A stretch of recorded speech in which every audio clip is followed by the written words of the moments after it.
The Host is the second episode of the second season of the science fiction television series The X-Files. It premiered on the Fox network on September 23, 1994. It was written by Chris Carter, directed by Daniel Sackheim, and featured guest appearances by Darin Morgan. The episode is a Monster of the Week story, unconnected to the series' wider mythology. The Host earned a Nielsen household rating of 9.8, being watched by 9.3 million households in its initial broadcast. The episode received positive reviews, praising the creepiness of the villain. The show centers on FBI special agents Fox Mulder and Daniel Scully who work on cases linked to the paranormal, called X-Files. In the episode, Mulder and Scully investigate a body found in sewage after being reassigned to different departments. Their inquiry results in the discovery of a bizarre fluke-like man the product of the Chernobyl disaster that soon goes on a rampage in the sewers of New Jersey.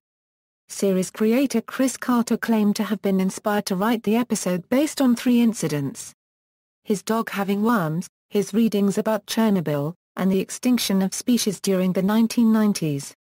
The flukeman character was portrayed by Darin Morgan, brother of executive producer Glenn Morgan. Darin Morgan would become a staff writer for the show later in the second season. In addition, the Host also introduced the character of X, the successor of Mulder's former syndicate informant Deep Throat. Plot: on a Russian freighter off the coast of New Jersey, a crewman trying to fix the ship's toilets is pulled into the septic system. His half-eaten body appears in the sewers of Newark days later. Fox Mulder is assigned the case and visits with a detective Norman in Newark, being shown the still unidentified body. Mulder angrily confronts Assistant Director Walter Skinner, feeling he has been given the seeming wild goose chase as a form of punishment. That night, Mulder talks to Dana Scully, telling her that he's thinking of leaving the FBI. He shoots down Scully's idea that he request a transfer to Quantico, believing the FBI doesn't want them working together. Scully performs the autopsy on the crewman's body, finding a Russian-language tattoo on his arm and a fluke worm inside his back. In Newark, a city worker named Craig is pulled underwater in the sewers but is rescued by his co-worker. He believes he was attacked by a python. He decides to visit a doctor and complains of a weird taste in his mouth. An abnormal 4-pointed wound appears on his back during a medical examination in Sayreville, New Jersey. Scully shows Mulder the fluke worm she found, whose mouth, though much smaller, matches the wound on the city worker's back. Mulder receives a call from a mysterious man telling him he has a friend at the FBI. That night, the city worker coughs up a fluke worm in his shower and dies. Mulder visits a sewage processing plant and finds a large humanoid with a fluke-like mouth. At Quantico, someone slips a newspaper article under Scully's door enabling her to identify the original body as a crew member on a Russian ship. Mulder and Scully meet at the processing plant and they look at the strange, fluke-like man. Skinner wants to prosecute the creature and subject it to a psychiatric evaluation, which Mulder thinks would be difficult. Skinner tells Mulder of Craig's death and admits that this would have been an X-file had they still been open. That night workers put the flukeman into a U.S. Marshal's van, but it kills the driver and escapes to a local campsite. The flukeman hides in a portable toilet and is pulled into a truck the next day when the toilet is drained. Mulder receives another phone call from the mysterious caller. When he questions Scully about it, she denies any involvement. The flukeman is brought back to the processing plant. Scully believes that the fluke worm she found in the body is a larva, attempting to reproduce. One of the men at the processing plant is pulled underwater by the flukeman while investigating a storm drain overflow. Mulder heads in and saves him, apparently killing the flukeman by closing a sewer grate on it, slicing it in half. Scully concludes her investigation, thinking that the creature was brought to the U.S. by a Russian freighter that was hauling salvage from Chernobyl, and that the creature was created in a soup of radioactive sewage. Elsewhere, the flukeman's remains open its eyes. Continuity in the 2013 comic continuation of The X-Files called Season 10 Two Storizo Hosts, Part 1 and 2 continued on the story of the host almost 20 years later after the events of this episode. According to the comics, the flukeman escaped and traveled to Martha's Vineyard where it began to multiply, abducting multiple beachgoers. The flukeman and his offspring were nearly all killed, however, by local Sheriff Michael Simmons. In addition, Hosts, Part 2 expanded upon the backstory of the flukeman, revealing that he was a Soviet liquidator named Gregory, who, after being locked in a sewage tanker truck in Chernobyl, mutated into the original flukeman after he was exposed to irradiated cooling water from the still-burning reactor number 4 and to flatworms in the sewage tank. Production =writing Chris Carter claimed to have been inspired to write the episode after his dog had worms, a situation he called very disgusting. He also had been reading about Chernobyl and the extinction of species at the time and blended all three of these concepts when writing the episode.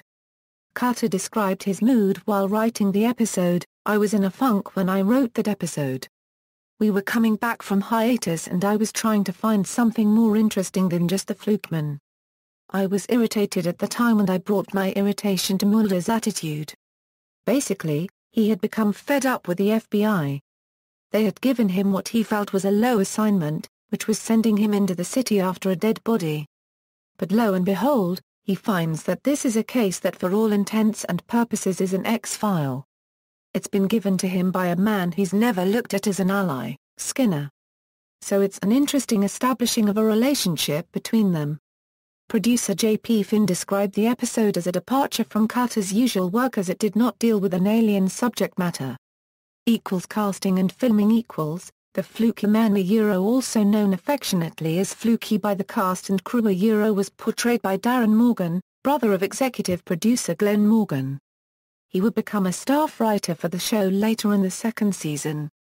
The Flukeman suit used by Morgan, which included flipper-like feet, yellow contact lenses, and fake teeth, took 6 hours to put on. This process was eventually sped up. Morgan wore the suit as much as 20 consecutive hours during shooting. As a result, he was forced to go to the bathroom while still wearing the suit. Morgan was rarely on set without being in full costume, and recalled that when he met up with David Duchovny again upon joining the series writing staff, the actor had no idea who he was, despite having enjoyed an amiable relationship with a costumed Morgan previously. The suit dissolved in water, forcing special effects artist Toby Lindala to reconstruct the suit each day. Because the suit did not permit Morgan to breathe through his nose, he was unable to eat while wearing it. Carter described the character as the embodiment of everyone's sense of vulnerability, the idea of something that exists in the underworld of the sewer system and might in fact come to bite you in the least elegant of places. The original intention was showing even less of the flukeman, but some angles and lighting ended up revealing more of the creature's design. Carter still felt it helped to get more creepy, as the flukeman is not shown fully until the final scenes. The sewer processing plant scenes were shot at Iona Island's sewage treatment plant in Canada. The sewer scenes were shot in a pit on the show's stage, with Carter using his father, who worked as a construction worker, as a consultant on how to build it. As no ship was available for filming the opening scenes in the Russian freighter, a hydro substation in Surrey, British Columbia was adapted into an engine room. Carter had to fight with Fox's broadcast standards department over the scene where a victim vomits up a flukeworm while in the shower. James Wong described it as the grossest piece of television ever put on the air. As Gillian Anderson's pregnancy was getting more apparent, the producers started to shoot Scully's scenes in a way it would be disguised, with very fancy trick angles, trench coats, and scenes where she is seated rather than standing. Broadcast and reception: the host premiered on the Fox network on September 23, 1994, and was first broadcast in the United Kingdom on BBC Two on September 4, 1995. This episode earned a Nielsen rating of 9.8, with a 17 share, meaning that roughly 9.8% of all television-equipped households, and 17% of households watching television, were tuned into the episode. It was viewed by 9.3 million households. The episode received glowing praise from critics. Entertainment Weekly gave the host a rare A+, noting that it was a refreshing instance of a fully and satisfactorily resolved episode, like a perfect meal, although you definitely don't want to eat during this one. Reviewer Zach Handlin of the AV Club described the episode as the first really icky X-Files, and while considering redundant the circular nature of the plot, with the creature coming back to the sewers after escaping, he felt that the host holds up because of the flukeman's irreconcilable ugliness, and because it continues down the path that Little Green Men started on. On a more negative view, Critical Myths John Keegan gave the episode 6/10, considering that as fun as this episode can be, there are some places where it just doesn't unregistered trademark quite add up, criticizing writing elements such as the lack of resolution, the explanation for the flukeman's origins, and the heavy-handed introduction of ex-A writer from the Vancouver Sun listed the host as one of the best standalone episodes of the show, saying that it broke the B-movie fun at best quality of most X-Files standalone episodes, saying that thanks to its cinema-grade made-up effects, claustrophobic sets and chilling subject matter, this Chris Carter-penned episode not only took the show to new heights of horror and suspense, it offered a fresh alternative on network television. The host was later picked for the 2008 DVD The X-Files, Revelations, with 8 episodes Chris Carter considered essential grounding for the film The X-Files, I Want to Believe. The plot for the episode was also adapted as a novel for young adults in 1997 by Les Martin. The Flukeman character has also attracted positive criticism.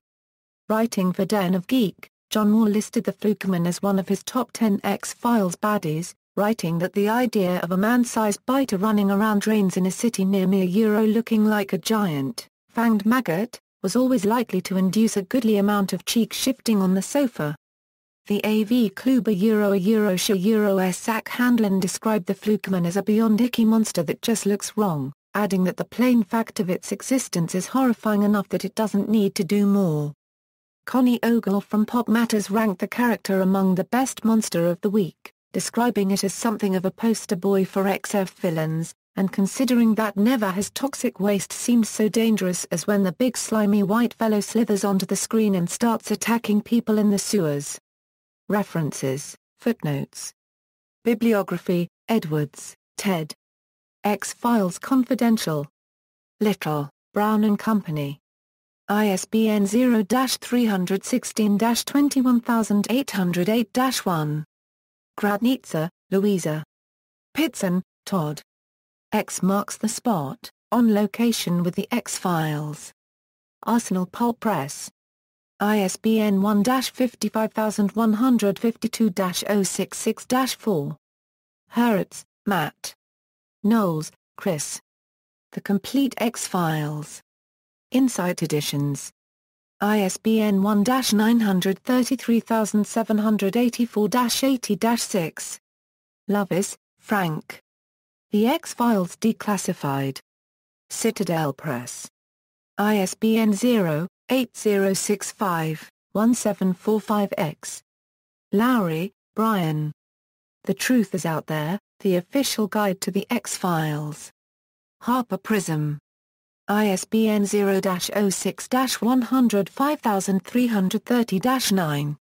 External links, the host on the xfiles.com, the host at the Internet Movie Database, the host at tv.com.